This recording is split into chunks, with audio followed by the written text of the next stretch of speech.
something that is happening right now while you're sitting in this auditorium. It's in CERN, Switzerland. Now, you may not be aware of what's going on over there, but there's a thing over there that's called a Large Hadron Collider, and it is an accelerator. It accelerates particles and then brings them to the point of collision. So this Large Hadron Collider was started up just a few days ago, and it's still in the initial process of being brought online completely. You say, what in the world does something like that have to do with me and the Bible?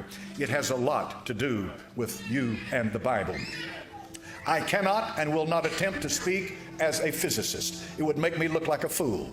My purpose this morning is to try to be a liaison between them and you, is to try to take what's going on in that collider and break it down to where I can understand it, and I can give it out so you can understand it, to where it makes an application to your life and to this world as we know it today. For what is happening in that collider is an astounding thing. So I want to read something to you this morning from what's called a theoretical physicist. This man, his name is Stephen Hawking. He's well known throughout the world. Anyone that has anything to do with nuclear energy or has anything to do with physics knows this man, and he is one that some rate even on the level of Einstein and of that level. And so I want to read to you what this man has to say about what's happening right now in CERN, Switzerland. Listen carefully. These are the words of Stephen Hawking.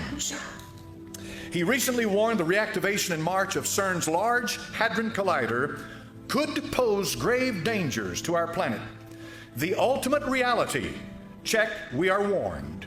Hawking has come straight out and said the God particle, and this is what you've heard referred to time and again as the Higgs boson particle, the God particle found by CERN could destroy the universe. Now let that settle in. This man is an atheist, and he says there is no God.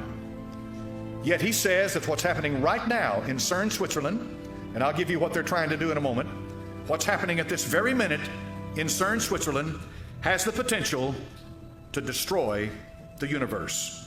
This is a theoretical physicist. Now, physicists come in all kinds of sizes. Astrophysicist Neil deGrasse Tyson has also sounded the alarm in a hypothetical manner by telling anyone who might want to blow up a planet how to do so.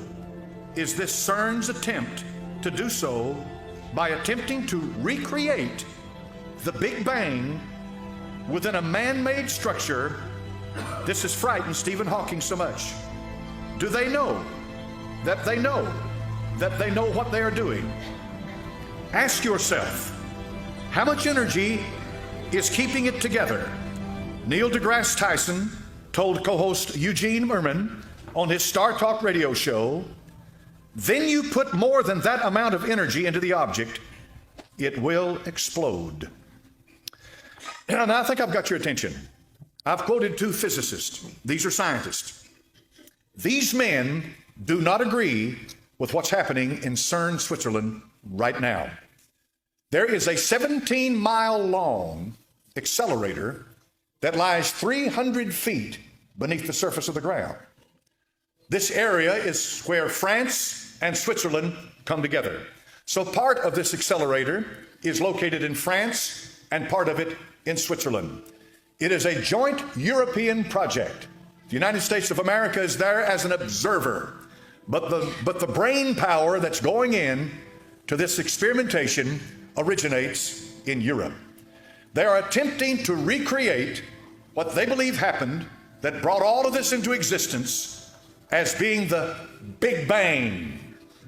Now, you and I know from the book of Genesis, chapter number 1, that in the beginning, God created the heaven and the earth. He spoke it into existence. They are finding things, and this is what's important for us to understand today. They are discovering things that they did not expect to discover as they get deeper and deeper into this experimentation and development and research and so forth.